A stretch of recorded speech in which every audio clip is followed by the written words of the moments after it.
This is now part 4, I think. Right, so we're going to move on to the agreement on agriculture. And, well, I should probably sort of warn you that this is one of the hardest legal texts to explain. It's also one of the hardest to understand. And you'll find out why, but please do bear with me. And we just have to do this. It's such an important agreement. So first, what would an agreement on agriculture actually cover? What is agriculture? We think we know the answer, don't we? Yeah, it's an obvious question. Well, in terms of legal coverage of this legal instrument, the agreement on agriculture covers agricultural products as classified under the World Customs Organization harmonized system. Just say if you're curious about the harmonized system, you go to the World Customs Organization. I'm pretty sure you can get access to the harmonized system, and you can see how products are sort of set out and classified and given a code. Anyway, the point is, it's classified according to the harmonized system, and obviously it doesn't include fish and fish products. So there's no specific agreement on fish and fish products, or on fisheries or fish. So agriculture is purely terrestrial on land. So, okay, agriculture is a subject of a single sector agreement. So agriculture has always been a special case. Some of this I've talked about before, haven't I? But clearly it does imply concerns about food security. And of course, for farmers, is farming like any other industry? Well, every other industry has its problems. I mean, look at what we're going through now with COVID-19, the pandemic, and people locked down and businesses are closing. Nobody knew this would happen last year. Nobody expected any of this. So there are unpredictabilities in every area of economic activity. But in normal times, perhaps farming is quite special in terms of the vulnerabilities, weather, climate. You can have long periods of flooding, long periods of drought. You can have unusual cold weather. You can have unusual heat waves. So all sorts of things can go on, and which farmers have absolutely no control. So there's general unpredictability. Prices go up, prices go down. They fluctuate. Prices of certain things always seem to go up. Since my childhood, the price of beer has gone up consistently every year. The price goes up. That's not true with a lot of agricultural products, commodities. Prices do fluctuate, and very hard to plan. And a good year can be followed by an absolutely terrible year, and then back to a good year the year after. But other than the economic challenges for agricultural producers, the challenges of working in a field of economic activity where there is this massive uncertainty, is that agriculture is linked to a whole way of living, the rural way of life, which for those who live in cities can be rather appealing, or perhaps not. But the rural way of life is important for a lot of people. It also may be important in terms of cultural identity, and also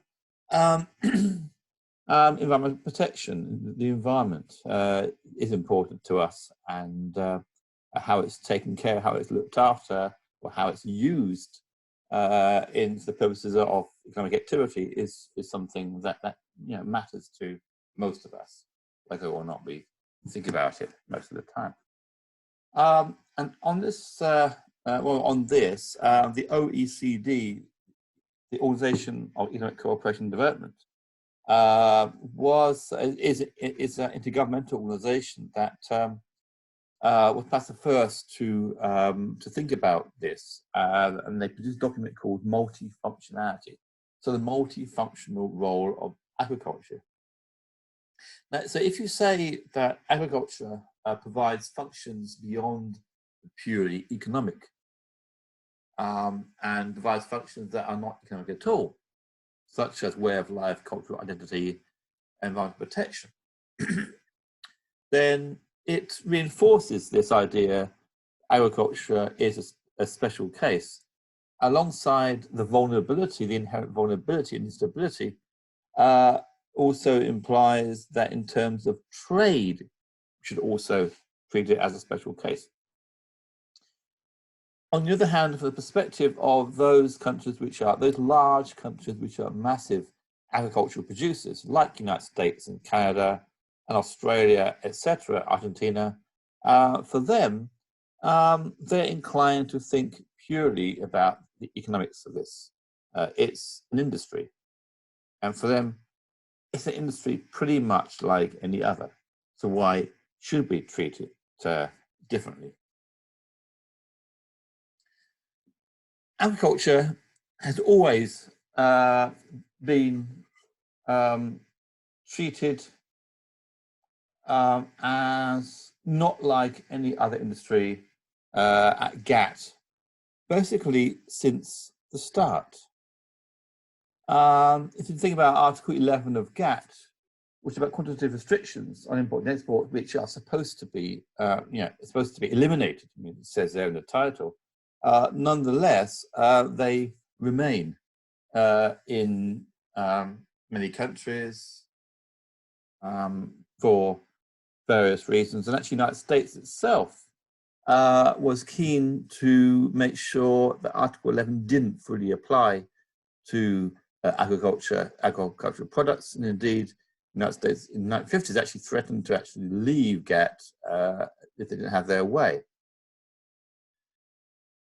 So Article 11 doesn't, the general elimination of quantitative restrictions doesn't particularly apply to agriculture by design, by intention, but also Article 11 does permit certain prohibitions to prevent or relieve critical food shortages. So food security, of course, I mean, there's hardly anything more important than that when you think about it. Quota elimination is pulled back, in the context of food security.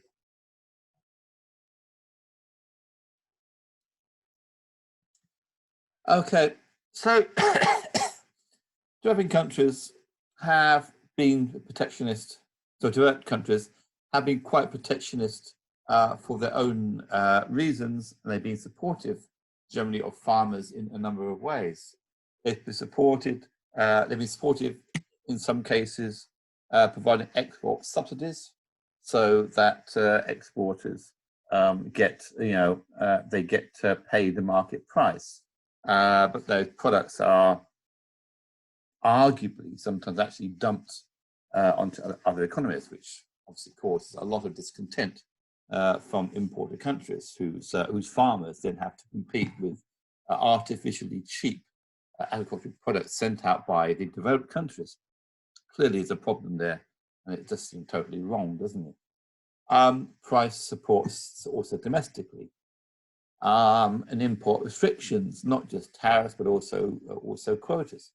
And in recent decades, some wealthy countries have been coming up with production quotas beyond which farmers may be paid to not produce, to actually set aside their farms for a while, not use it, and that sometimes is justified on the basis of environmental protection. So you can start to see that sometimes agricultural trade, this kind of protectionism is seen as being important for sometimes justified reasons, but sometimes it also goes much too far, and somehow it needs to be controlled, needs to be pulled back to be disciplined to some extent. And sometimes, allegedly, protectionism is justified under, let's say, bogus or false or dishonest, given dishonest reasons.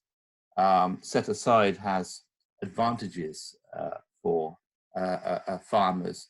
It may be good for the environment, but sometimes there are disguised reasons which actually benefit financially certain people.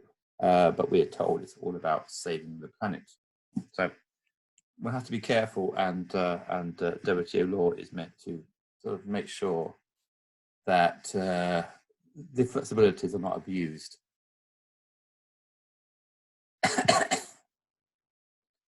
It's also true, though, that developing countries have also been protectionist, although that might be because of powerful interest groups. But that protectionism may also be because food security is actually really important to some of those countries, and also farmers need to be able to compete with it.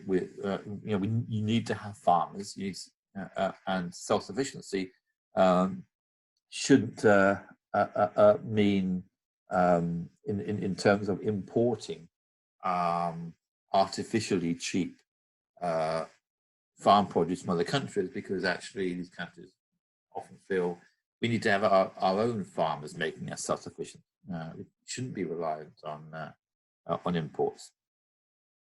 So generally there is a lot of protectionism, and in a sense you would say most countries are doing it in one way or another, and various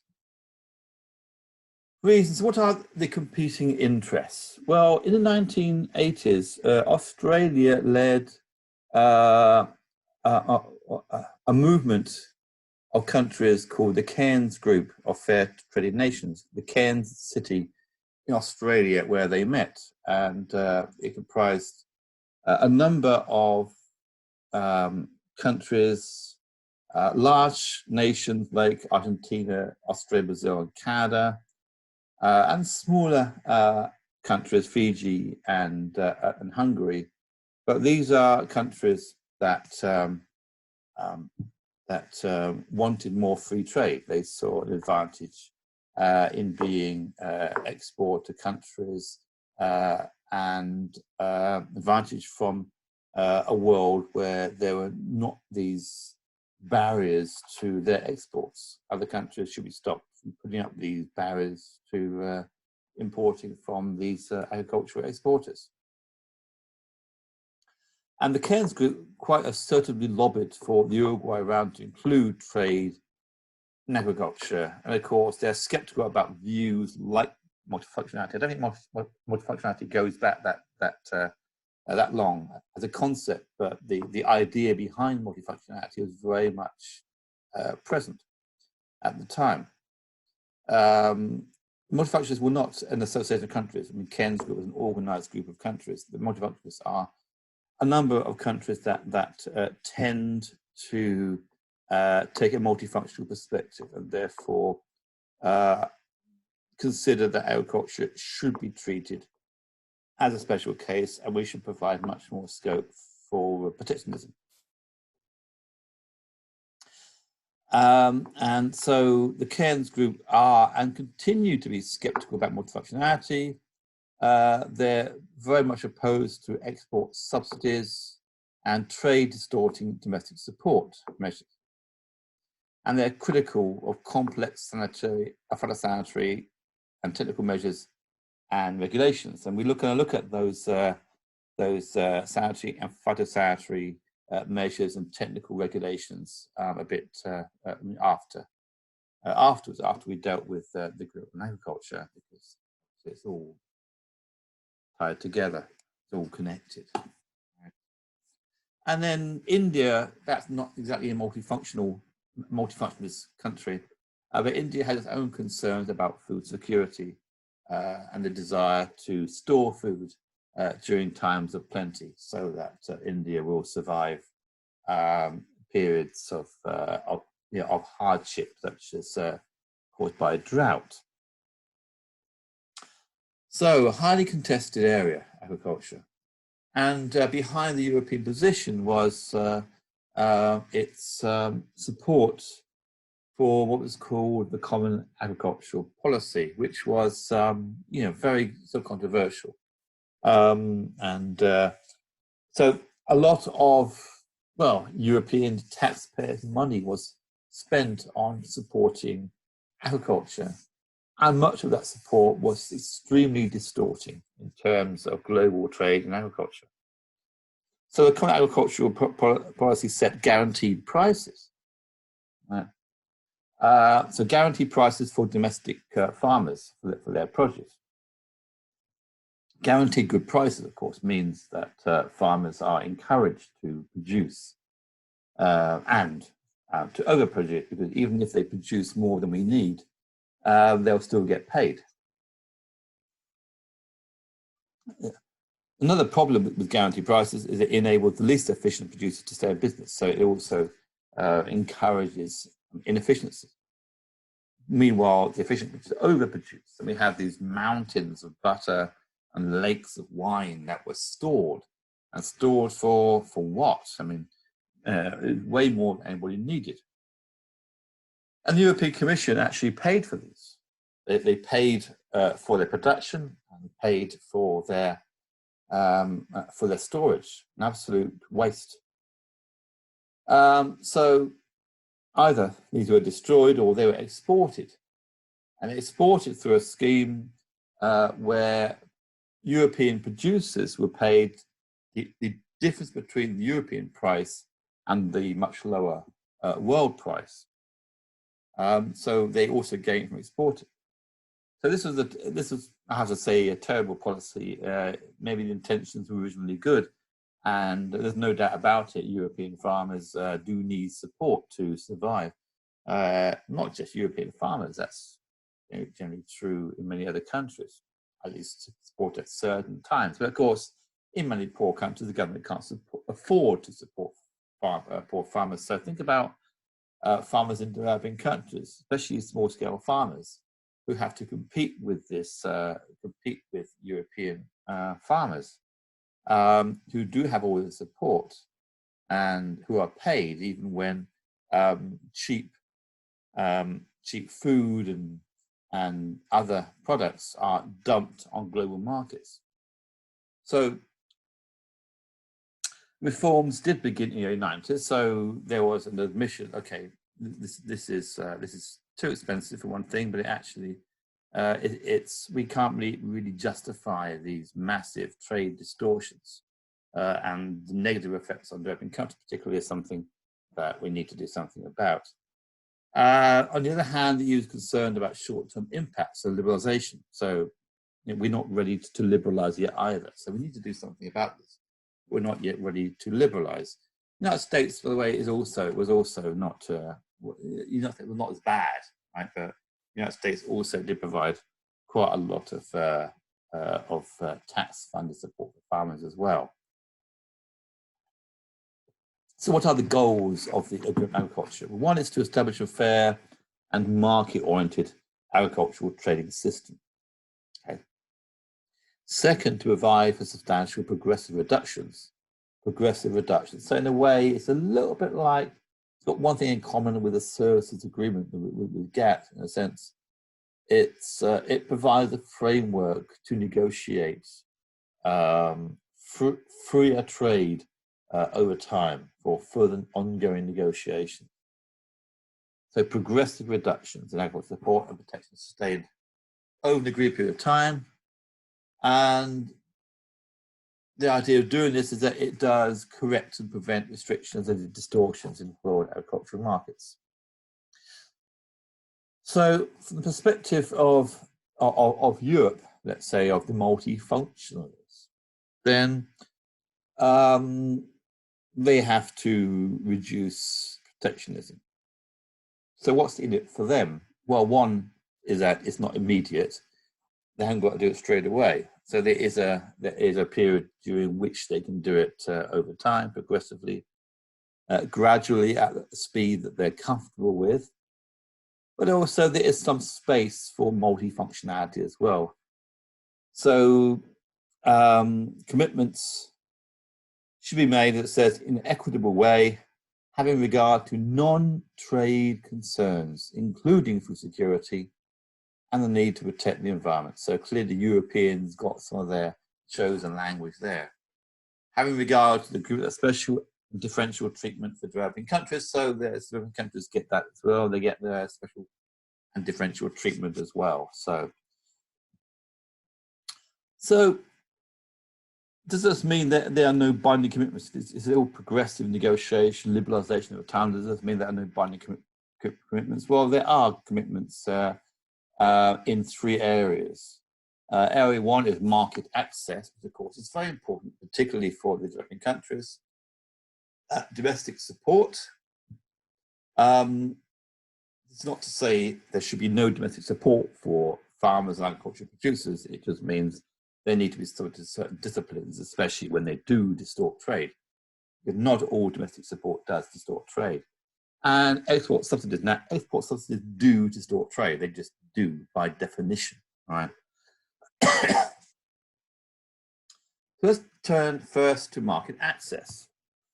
So there is, of course, a commitment then to generally reduce trade barriers over time.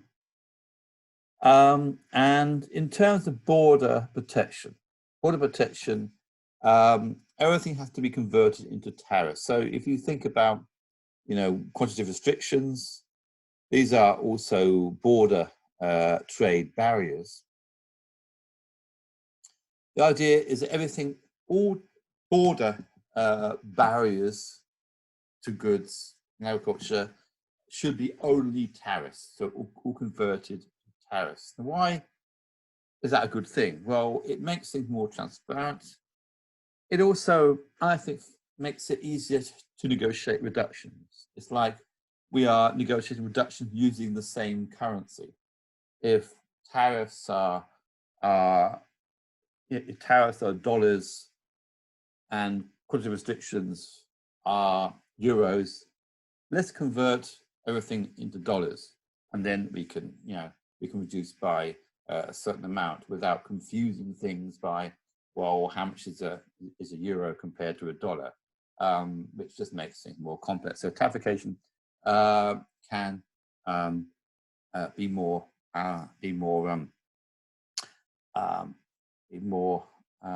make it easier to negotiate. But on the other hand, if you are getting rid of quantitative restrictions, tariffs, it means that for the short term, there's of course a danger of the tariffs actually going up or they come down, if you only have tariffs rather than tariffs and quotas. So that conversion can mean, okay, no more quotas, but now we have higher tariffs. But the idea is that over time, these two still do need to be reduced. But at least that conversion does hopefully make negotiations easier. But there are exceptions to this conversion into tariffs. Annex 5 and B, to any primary agricultural product and its works and prepared products, and to a primary agricultural product that is the dominant staple in the traditional diet of a developing country member. Members of the World Trade Organization are allowed to not fully convert for certain types of product. Primary products, including those that are a predominant staple in the traditional diet of a developing country member. That's 5B, which is developing country. And why is this? Well, you could say it's about food security, but you could also say it might be about something else as well. You notice, look at the bottom, the rice clause, Japan, South Korea, and the Philippines. Now, why is Korea there?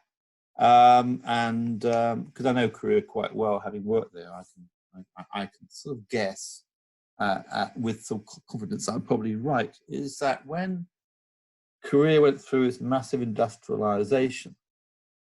Things got a lot better. For a lot of people, especially in the urban areas, in the cities, new jobs created, educational opportunities, massive improvement in the quality of life. All these good things happened. And Korea's high-tech industries, including motor cars as well, were in a very good position to benefit from the global reduction of trade barriers, and they did benefit. What about agriculture? Well, Korea being a mountainous country means that there is a scarcity. It's a small country too. There's a scarcity of land. And this means that farmers work in the valleys, and they tend to be small and not particularly wealthy. In addition to which, because they are small scale and therefore they are not able to amass the economies of scale, it's very hard for them to compete with mass producers of rice, with the exporters of rice from other countries. And the farmers, the Korean farmers, and I can remember going back 30 years, quite actively opposed to free trade. So a very different position from the government, most governments, and a very different position from the position of the high-tech industry who want free trade. So in a way, they feel as though they've been a little bit sacrificed, their interests sacrificed for the greater good of the whole country. And so, so the fact that the Korean government stepped in here and made an exception for rice is, I'm quite sure, was seen as politically desirable to, and perhaps morally, was seen to be the correct thing to do in order to give at least some protection for those farmers. So domestic support. Now, domestic support, so supporting farmers, does that necessarily have an effect does it distort trade? Well, there are ways that it can be. Other measures may not be, may be completely okay. So, for example, if you give farmers a guaranteed minimum prices, that is definitely trade supporting, right? That is trade distorting. It's clearly trade distorting. You don't even have to explain why here. It just is.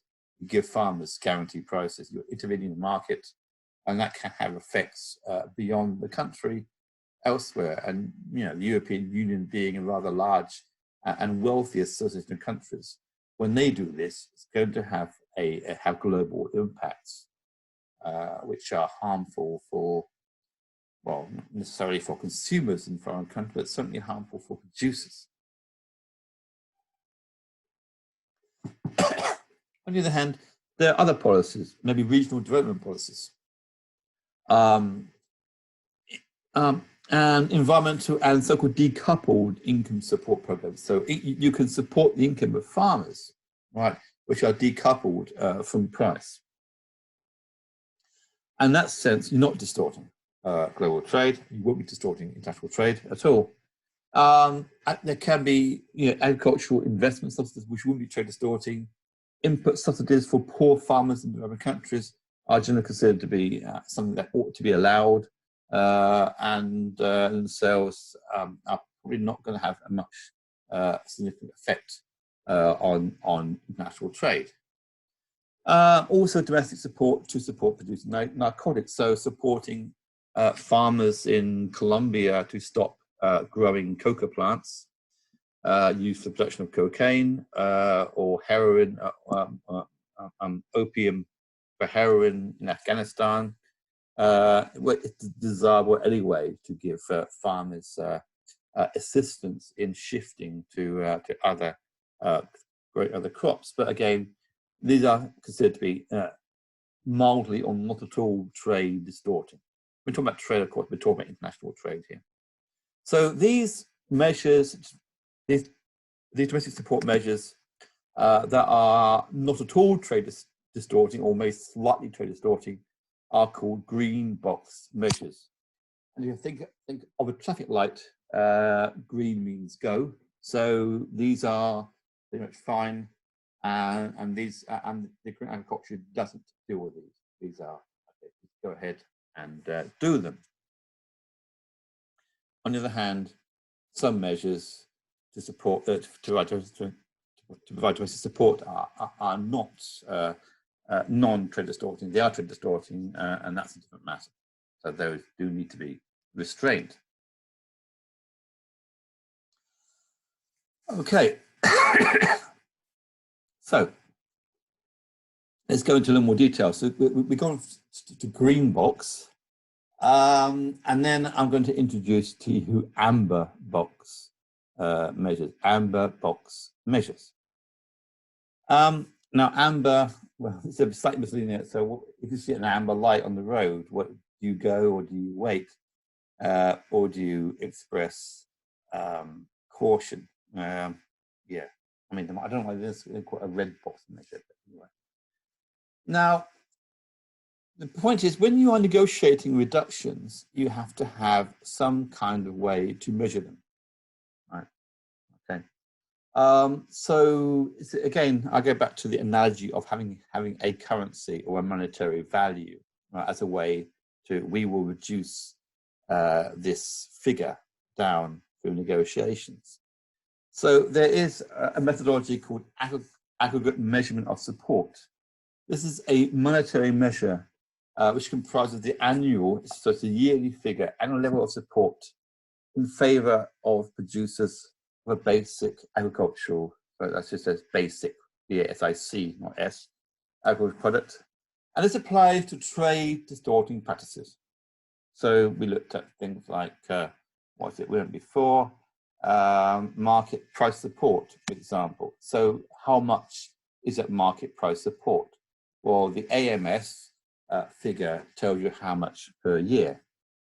And these trade distorting domestic support measures are called amber box. And this is the amber box, it's measures that need to be reduced over time through negotiations, through a process of negotiation that WTO members will agree to. In fact, how do they agree, or how do they show what they've agreed when it goes into their tariff schedule? And once they're in your tariff schedule, they are legally binding. You have to actually perform, not just say these are our reduction commitments, but actually you have to do it. Right. And then there are direct payments under production limited programs, coupled with production allowance under certain circumstances, must be based on fixed areas and yields of livestock numbers. These are called blue box measures. So when farmers are paid to reduce their production, to produce less, sometimes they are paid to produce less.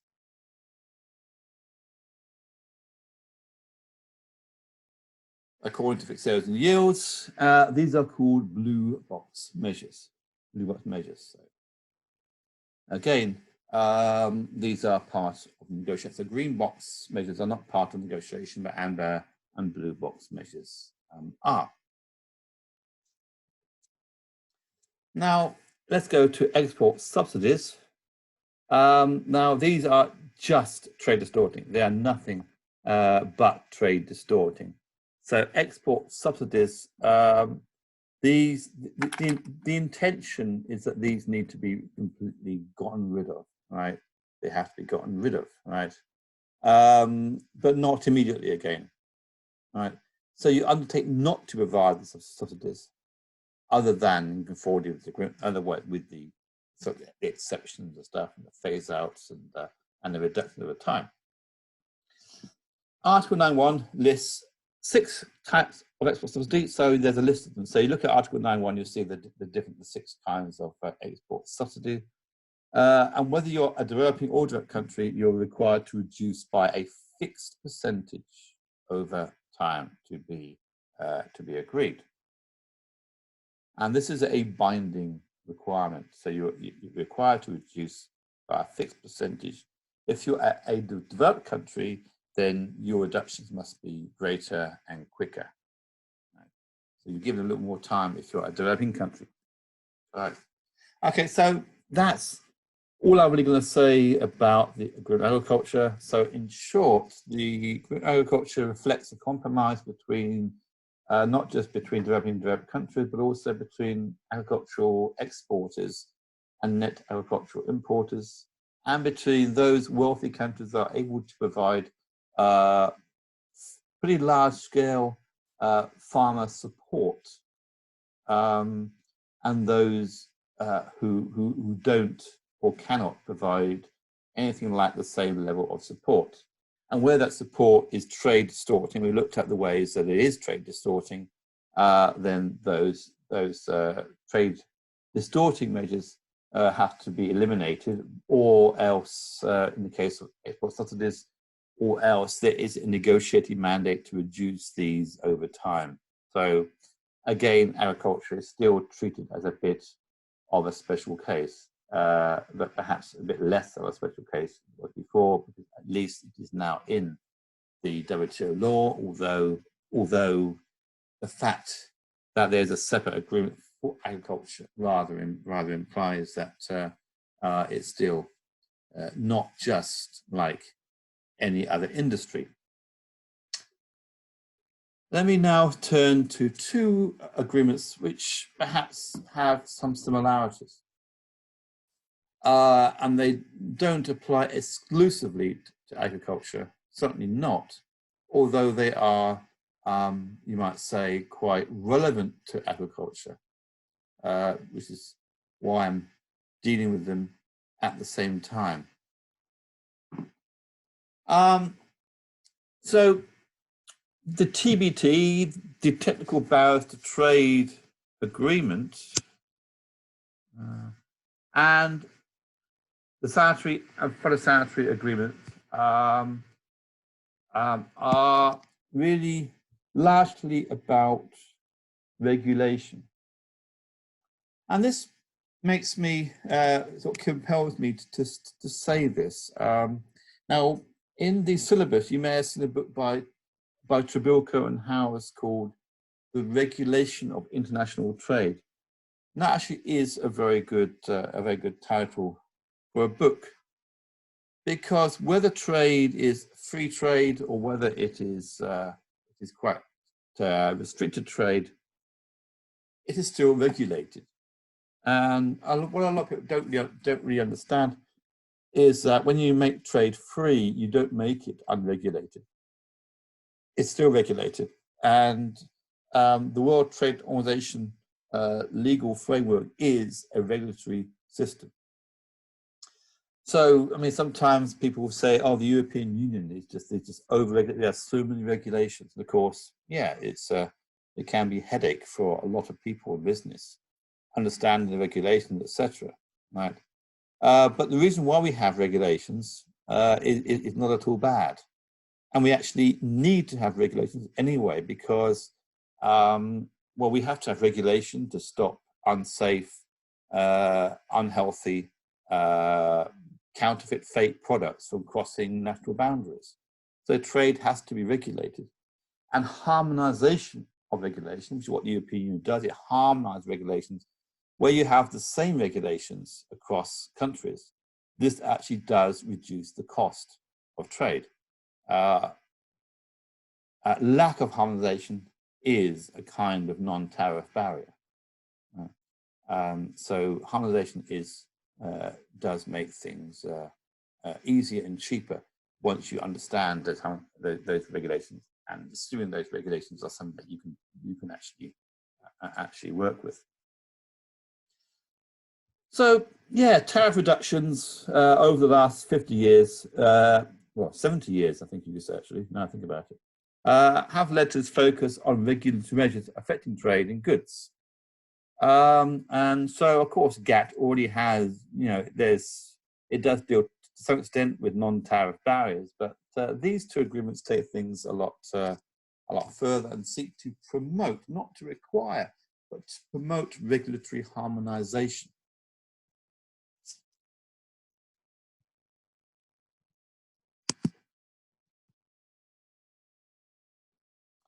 All right, so trade in products, including agricultural ones, are increasingly affected by technical regulations that must be complied with. Not just technical regulations, but also non-binding industry standards and other requirements.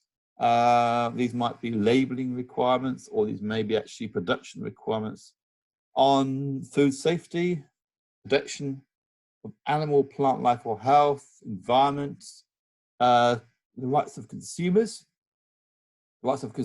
to have information, factual, truthful information on products, the right of consumers to eat things that are not poisonous, badly made, etc., etc. Preventing deceptive practices, right? Truthfulness, yeah, again.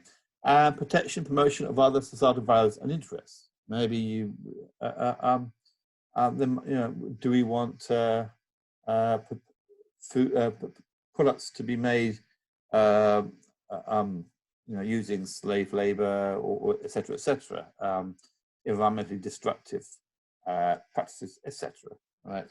So there are regulations and standards that have to be or should be, or we hope will be complied with.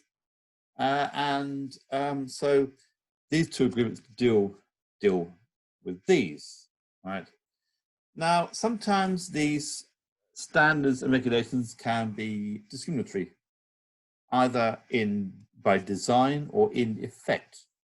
They might be unreasonable, might be excessive or something. They may be unnecessarily more trade restrictive in pursuit of a perfectly legitimate goal. They might be unworkable, impossible to actually put into effect.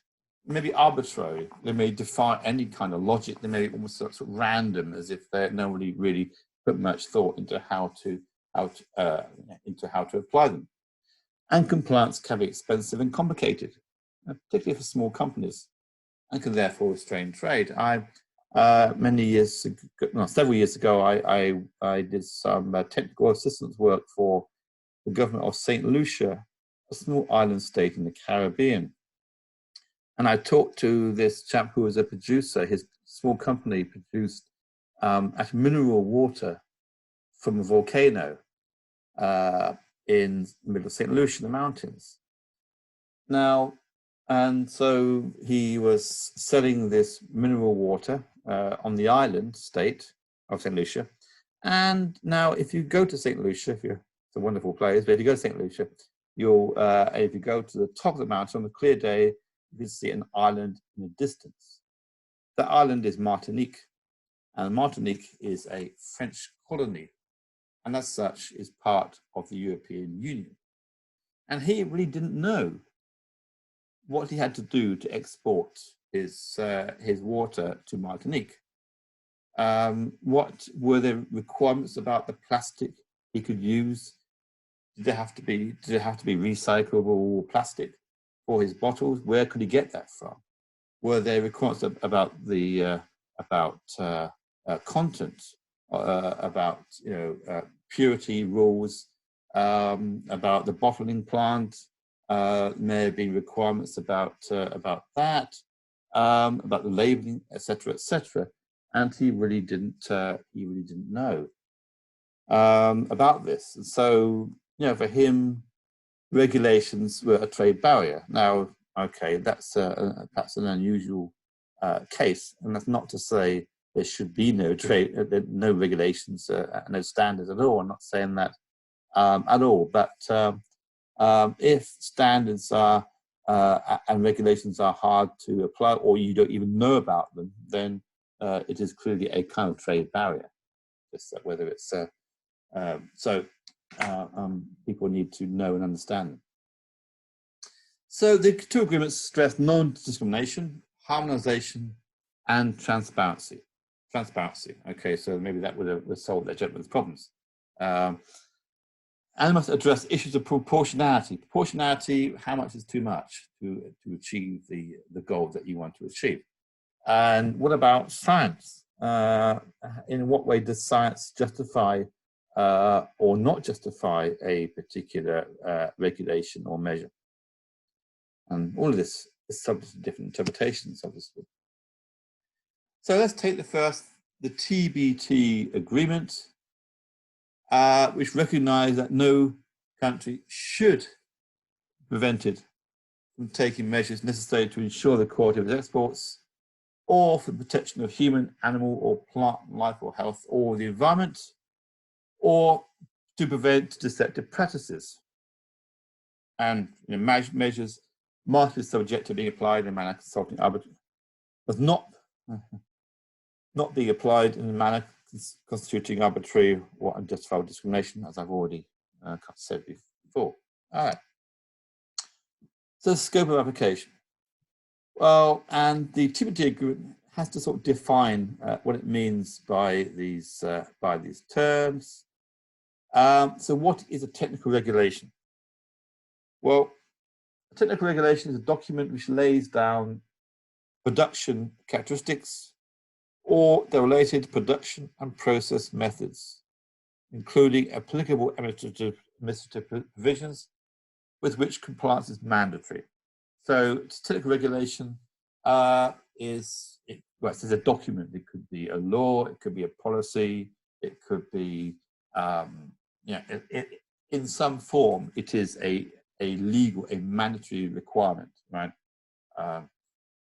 In terms of how of your product characteristics, what your product characteristics are, and how you've made this product. Where it's mandatory. And it may also include deal with terminology, symbols, packaging, marking, or labeling requirements as they apply to a production and process method. So, for example, United States a few years ago brought in a law that effectively said that I mentioned, I think, before about dolphins and tuna, but for countries, for exporters to the United States of tuna, their tuna had to qualify for being dolphin safe, and that dolphin safe was basically a symbol on the packaging of the tuna product. So compliance with that was actually mandatory. If your tuna was not dolphin safe, you wouldn't be able to export it to the United States. So that was definitely a technical regulation. This doesn't mean it's easy to know sorry, what is and isn't a technical regulation. So let me give you an example of a dispute,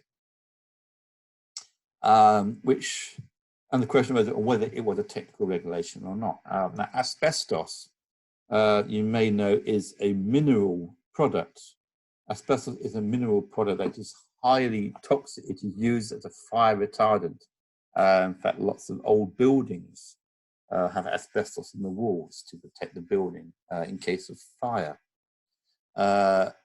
Asbestos is highly toxic.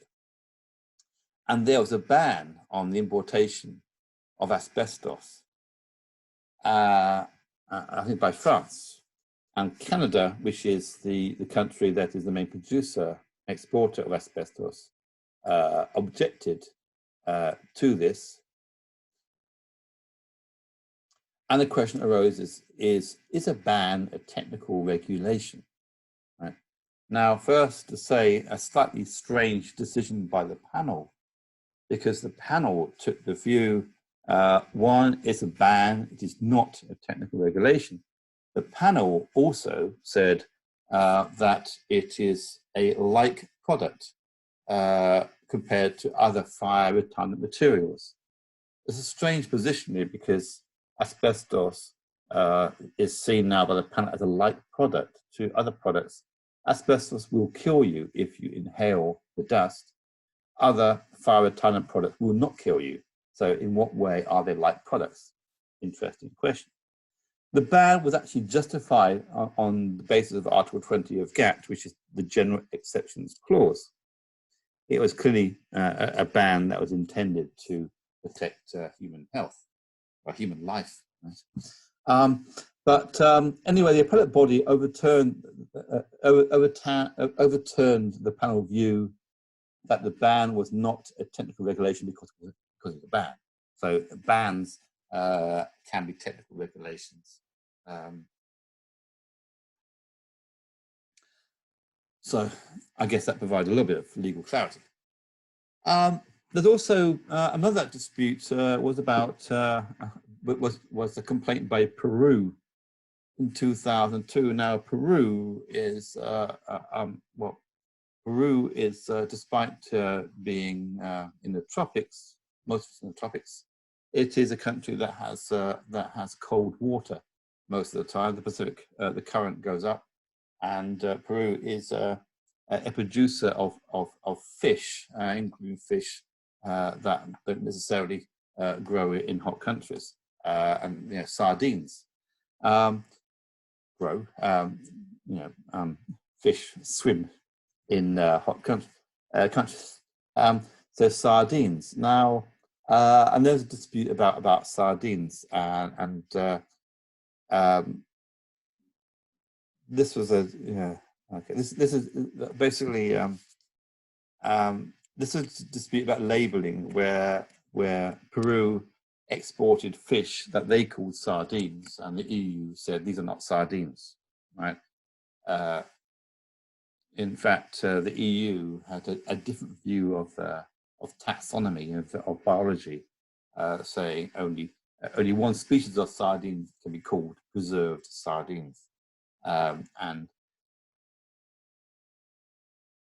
was this a technical regulation? And the appellate body said it was. I'll come back to that that dispute shortly. It's a little bit interesting. In fact, here it is. Okay, so now on the market, there are various types of fish being marketed as sardines, and these include, well, there are two particular ones. There is Sardina pilchardus. I remember when I was young, we used to call these pilchards at school. These are called pilchards, but anyway, they are marketed as sardines, and these are mainly found in the North Atlantic, in the Mediterranean, and in the Black Sea. There's another sardine called Sardinops sagax. That's the Latin name that that can be found in the Eastern Pacific, including the coasts of Peru and Chile. In 1989, the European Community declared Sardinops sagax could not be called sardines, but had to be called by its Latin name, which is basically a sort of generic Latin name. That everyone, okay, obviously it's a taxonomical system that we all accept. So it's a bit like a generic name of a drug or something. But this was that Sardinops sagax. Now, I remember this case because when I worked in Geneva, I used to know the WTO negotiator for Peru. This woman, she told me, we're going to make a complaint against the European Union because it's clearly wrong that our fish, we can't call it preserved sardine on the tins that we export to the European Union. It's unfair on us because it's sardine, and why shouldn't we call it sardine? And she said, I have absolutely no doubt we're going to win this. And she was absolutely right. And it was a clear-cut case, and a bit surprised the European Union decided to actually appeal. They could have lost the appeal too. Maybe I should have advised them. Clearly this was a technical regulation that was unjustifiable, and the EU lost also on appeal. So here we have names of products are part of a technical regulation, which can be overturned by a WTO panel or appellate body.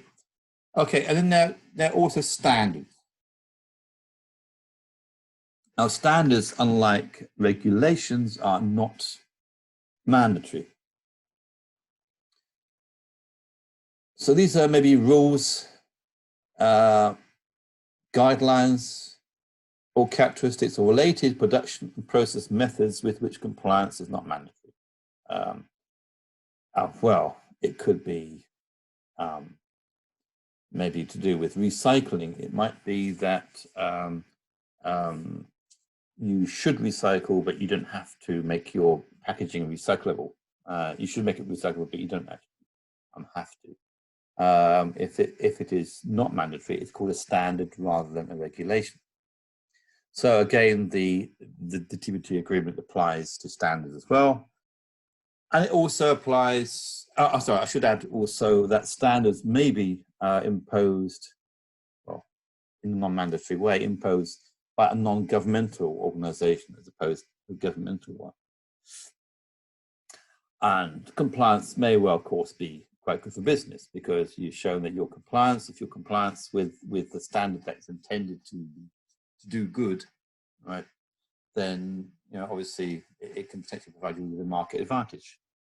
And the third are conformity assessment procedures. So conformity is these are the procedures used, the administrative or practical procedures that you have to undertake in order to comply with or to conform with the regulations or standards to show that you have fulfilled them.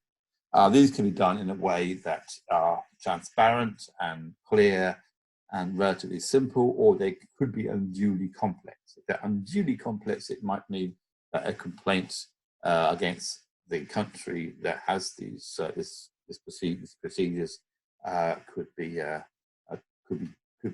be successful, right? So the TBT agreement applies these to products and to production and process methods.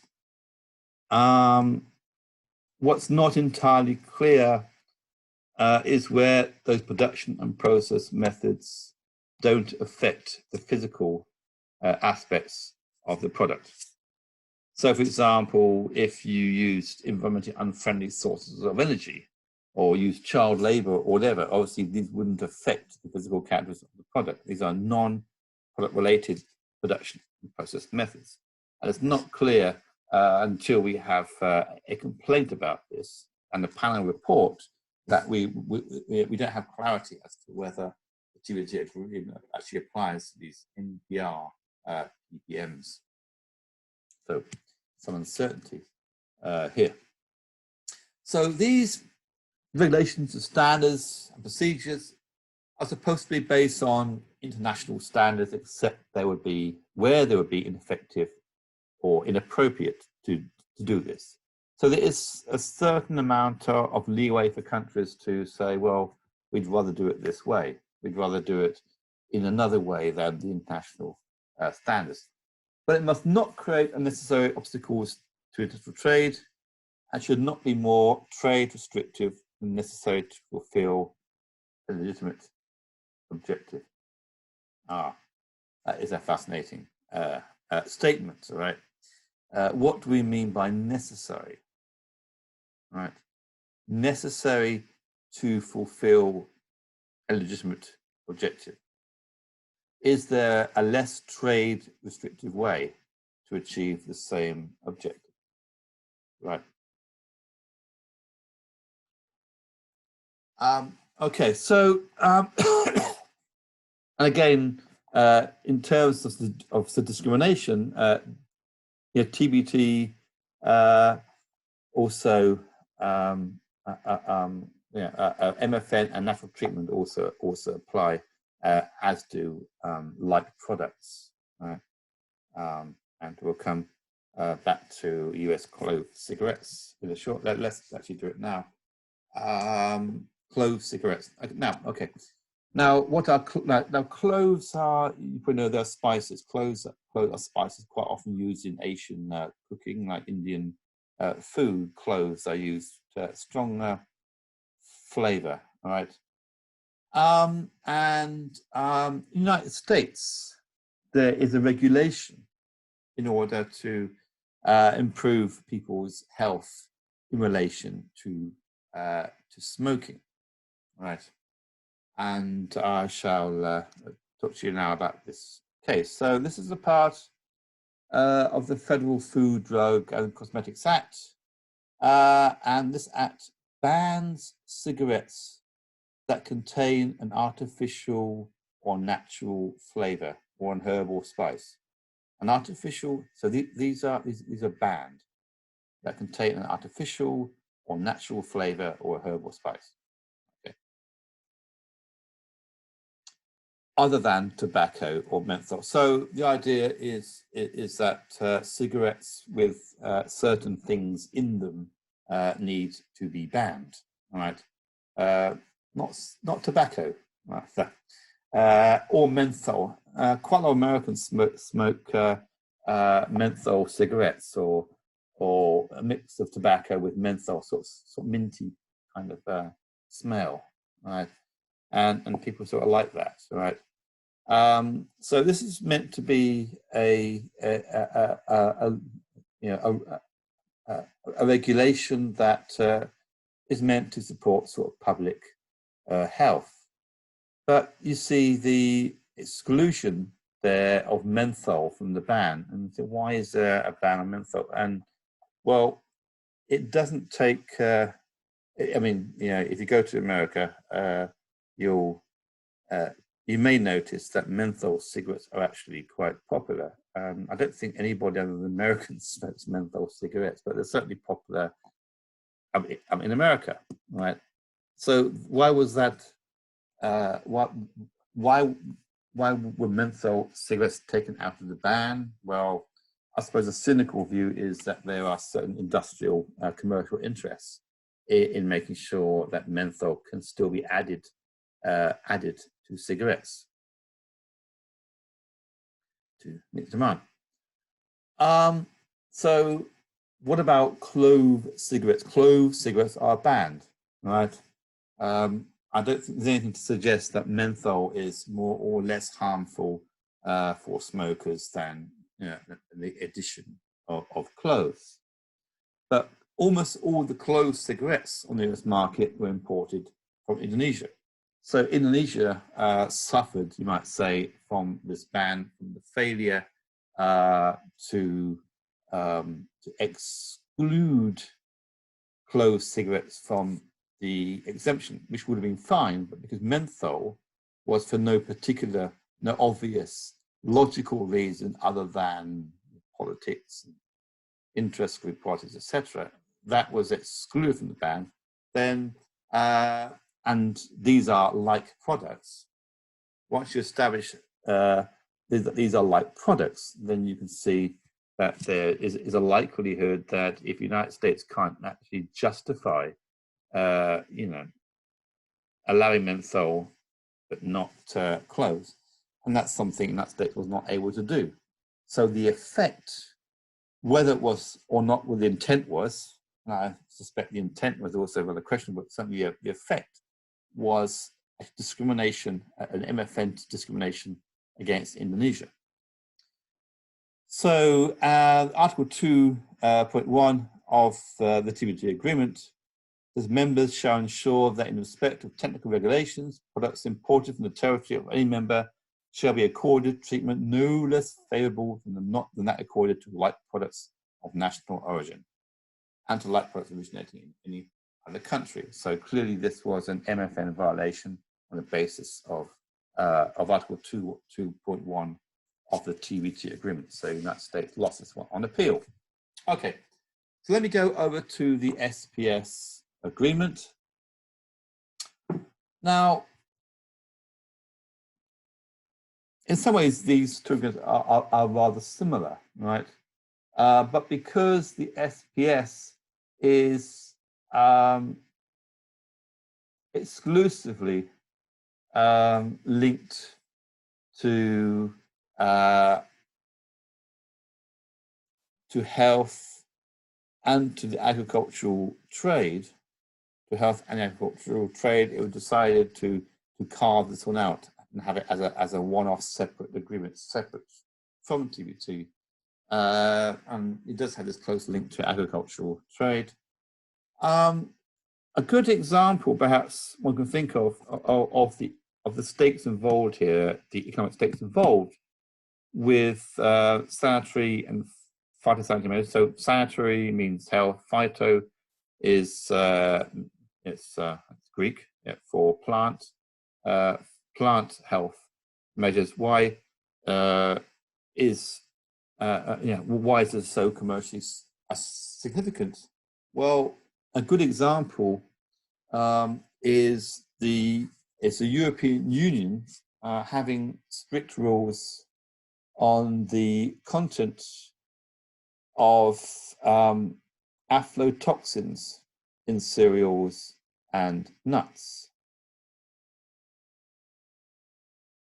Now, aflatoxins are bacterial poisons that are linked to human diseases, including cancer.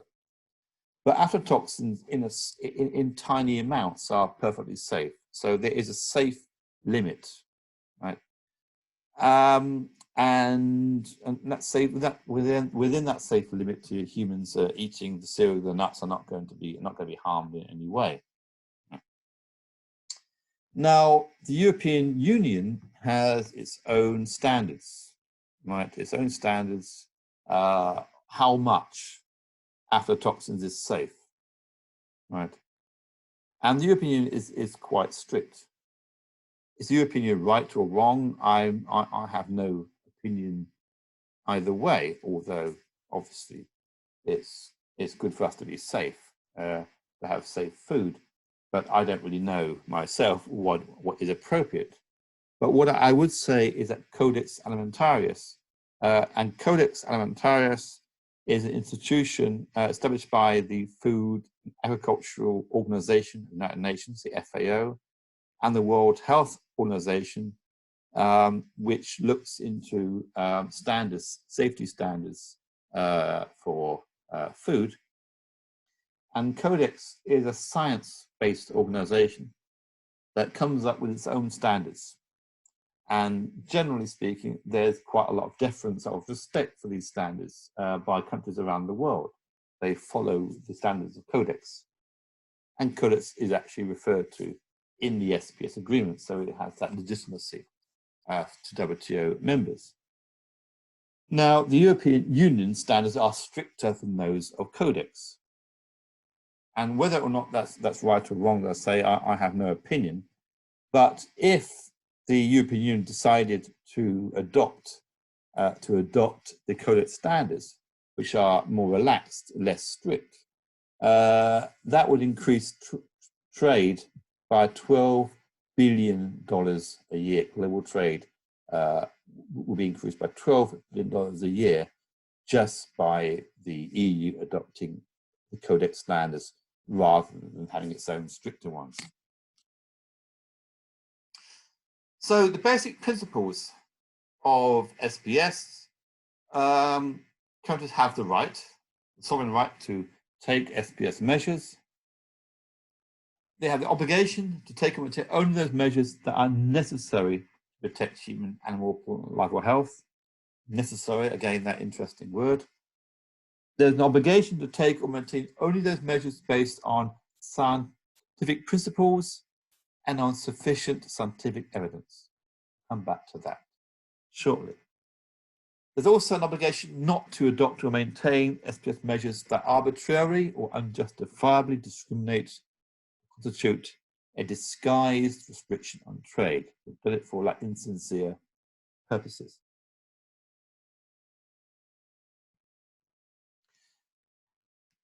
And it must be based on a risk assessment.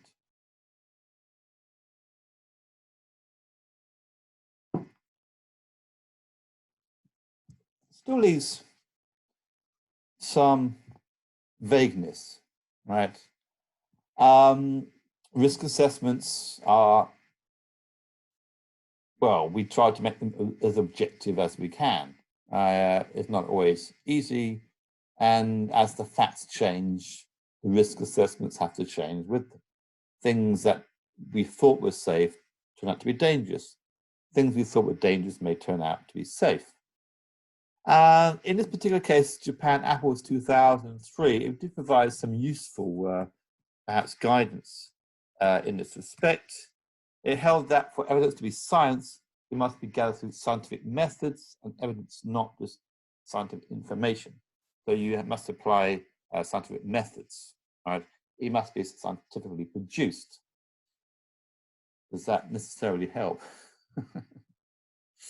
Well, scientific methods can be applied to draw very different conclusions, but it does suggest that some serious attempt must be applied to do this assessment. It can't just be based on subjective, rather convenient, easy to find evidence. 5.7, Article 5.7 allows provisional SPS measures or the precautionary principle. So I'll come into the precautionary principle a little bit later, but sometimes the evidence is not yet in. Maybe it's better to be careful. It's better to be safe than sorry, as I say.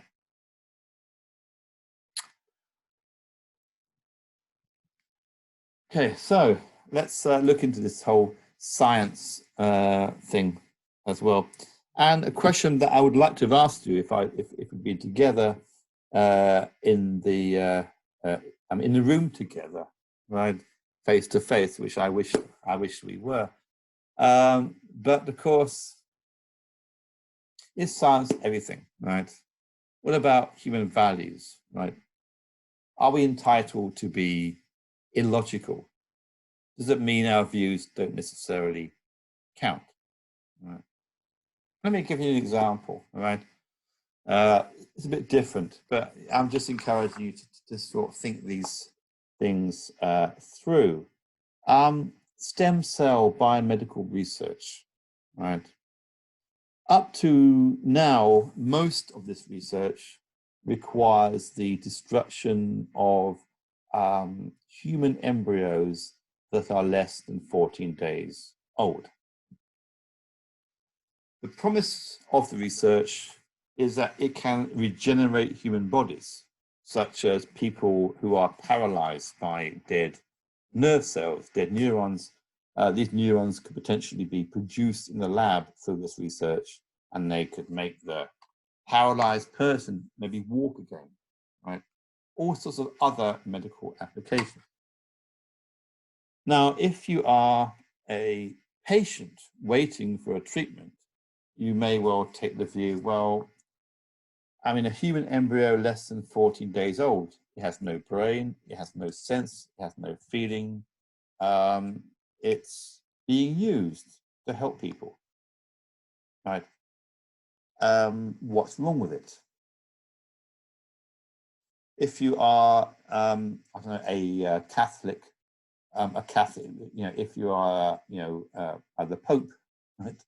According to Catholic doctrine, he would say, well, that's not the point. We hope you will find a cure for you, but we cannot allow destruction of human embryos even less than 14 days old because it's a human being, and therefore it's wrong. Okay. Another view is people will say, I just don't like the idea. I can't explain why. I can't explain why. I can't justify. I just don't like the idea. You might say, we call it the yuck factor. Ugh, that's horrible. Is the yuck factor we should give respect to? Or should we say, no, we have to be scientific, or we have to be theological, right?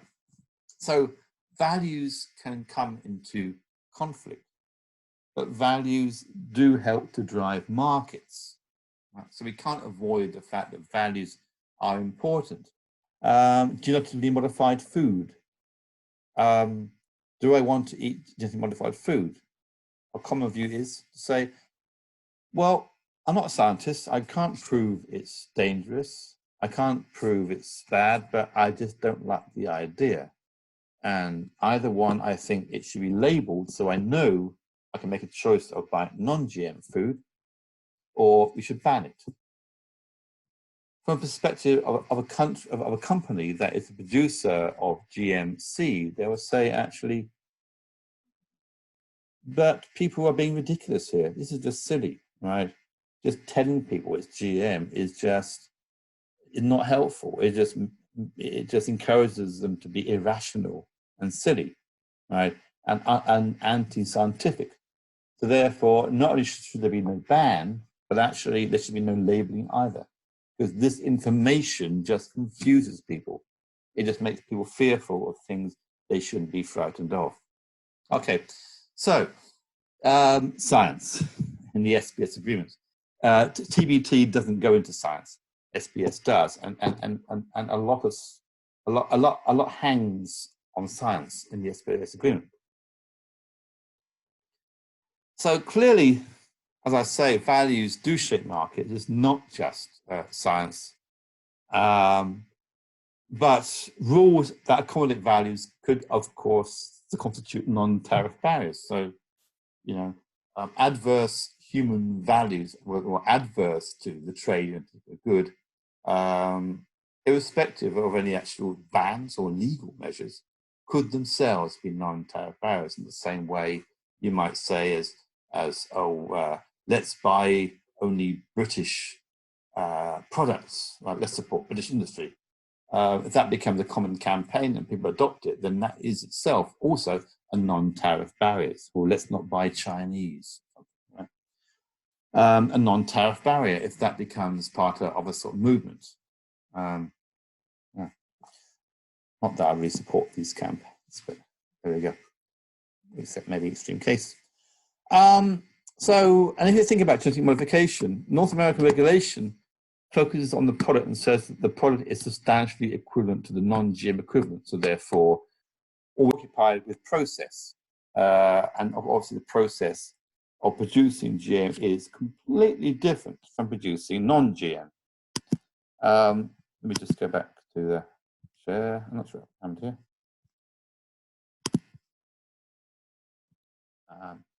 Sorry, this. Okay, I'm not sure what happened there. Is the same as I will just check to make sure it's still recording. Yes, I think so. Okay, so and which is more scientific? Which is the right approach? Personally, I have no definitive answer to that question. But in terms of trade, it makes a very big difference. Right. Okay, so here's the risk assessment actual provisions of Article 5. Well, there we are. Assessment, risks to human, animal, or plant life or health. Members shall take into account available scientific evidence. There we are. So it goes on. And I mentioned Codex. So here's Codex, International Standards. You can look at this later.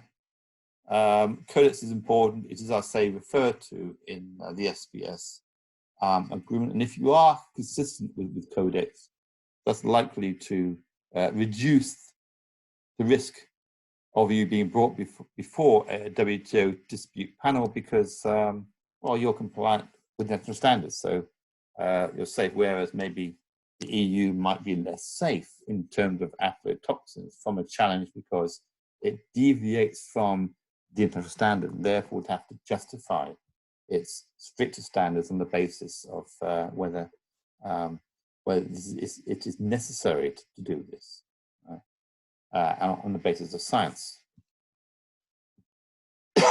Okay, so it cuts across because it's those themes. So there we are. For food safety, the standards, guidelines, and recommendations established by the Codex Alimentarius are what they mean by international standards, guidelines, and recommendations. Okay. So how far should it go? All right. Well, Europe, again, I think it was the French, banned American meat. I think it was beef. Actually, I think it was beef. Beef imported from America, right? Why was American beef because, well, the ban included any of 5 growth hormones, bovine cow growth hormones, right?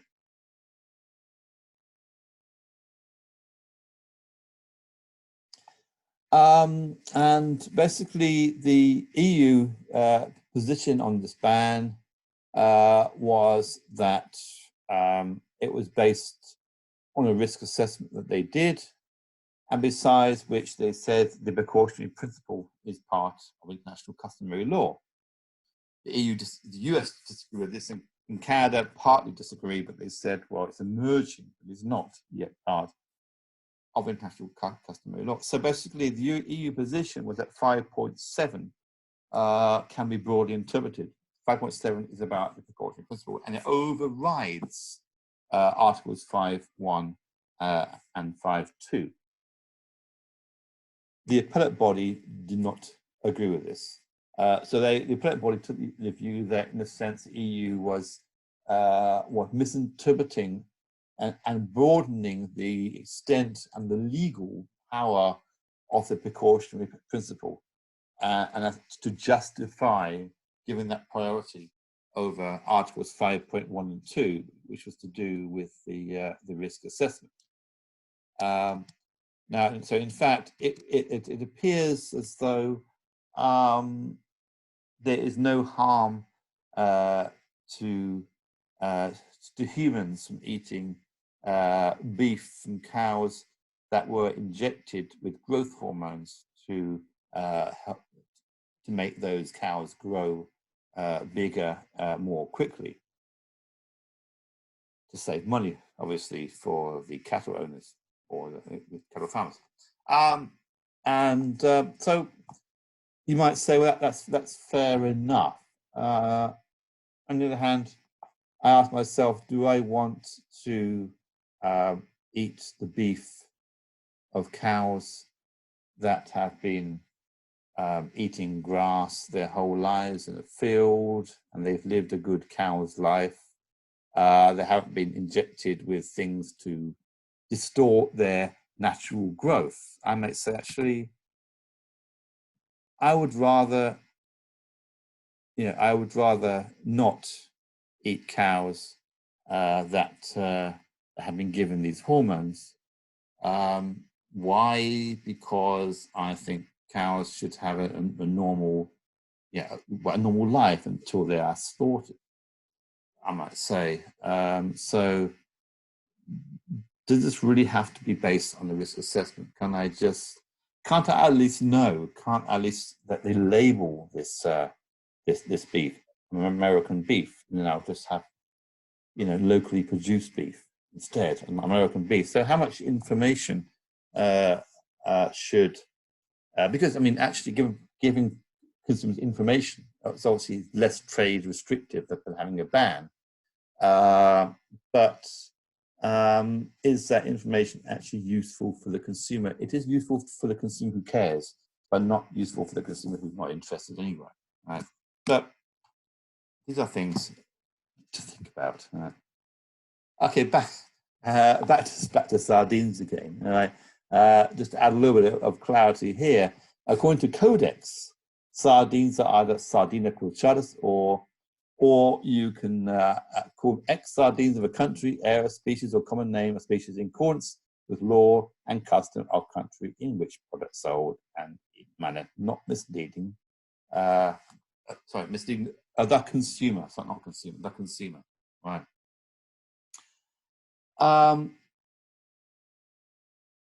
And the relevant standards, codex, are not ineffective, and they're not inappropriate.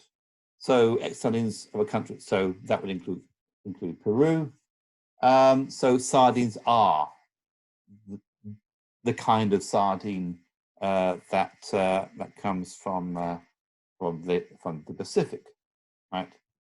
With the law and custom of country in which the product is sold, and not misleading to the consumer. So Peru won. And Codex was actually used by the appellate body to say, look, let's go with Codex. It is international standard. Makes you wonder about Europe and aflatoxins. Okay. Now this is an exercise, it's an exercise that I would have given you to do in class, and normally I give everybody an hour to go and form groups and do this. And basically the idea is here is, you are the dispute settlement panel, and you have to decide whether Australia's laws and regulations are compliant with WTO law or not. Right? And the background to this is that Australia, in accordance with or following the recommendation of the World Health Organization, decided to massively restrict the display of trademarks on cigarettes and tobacco products such as cigars. And if you look at the regulation, I've sent these to you already, you will see that these measures are quite strict. So word marks are allowed, but no figurative marks at all. The rules stipulate how much of the packaging should be taken up by rather unpleasant pictures of diseased people, diseases caused by smoking. There is a Pantone color that must be used for the packaging. This kind of green khaki color, which supposedly is not attractive. Well, I mean, you have nice clothes that color, can't you? But apparently it looks unpleasant on cigarettes. Well, what can you say?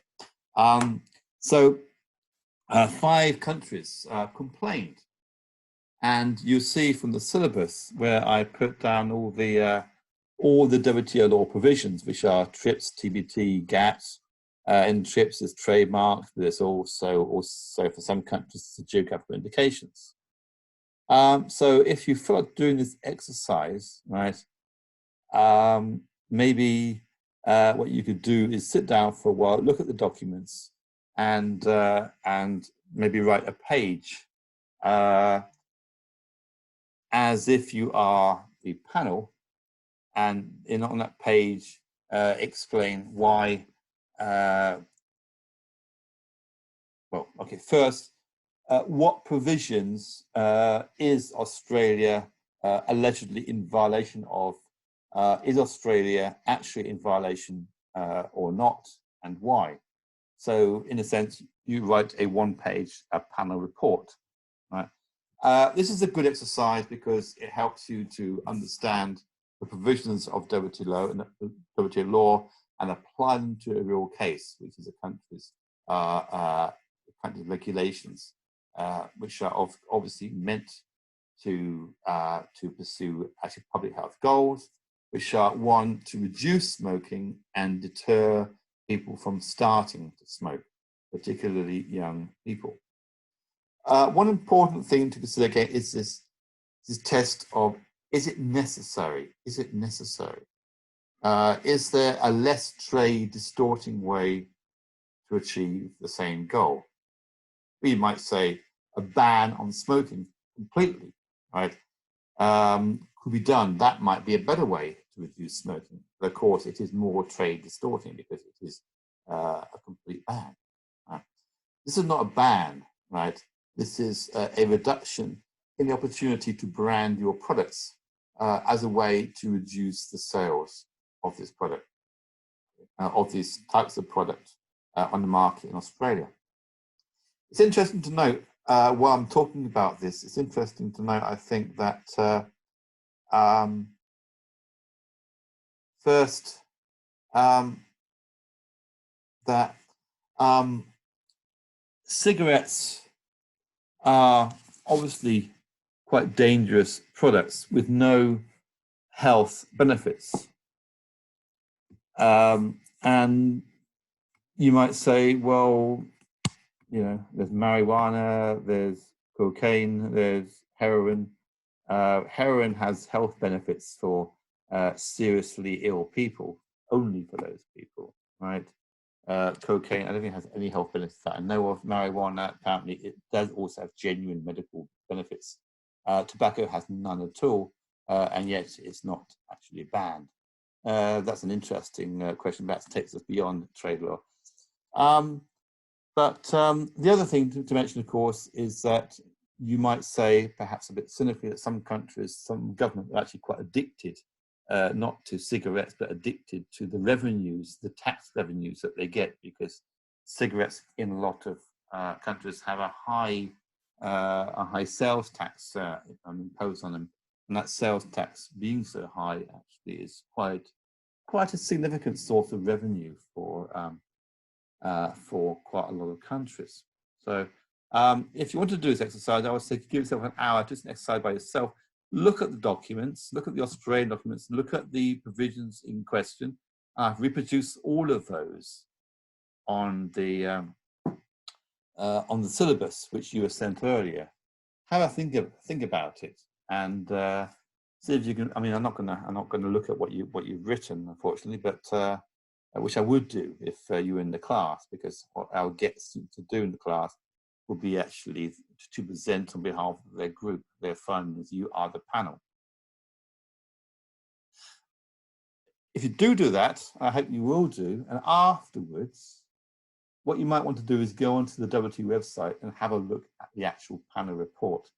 The panel report is, I'm not going to tell you the outcome, whether Australia won or lost, or on what particular grounds they may have won or lost, but to tell you that the panel report is nearly 900 pages long, I think.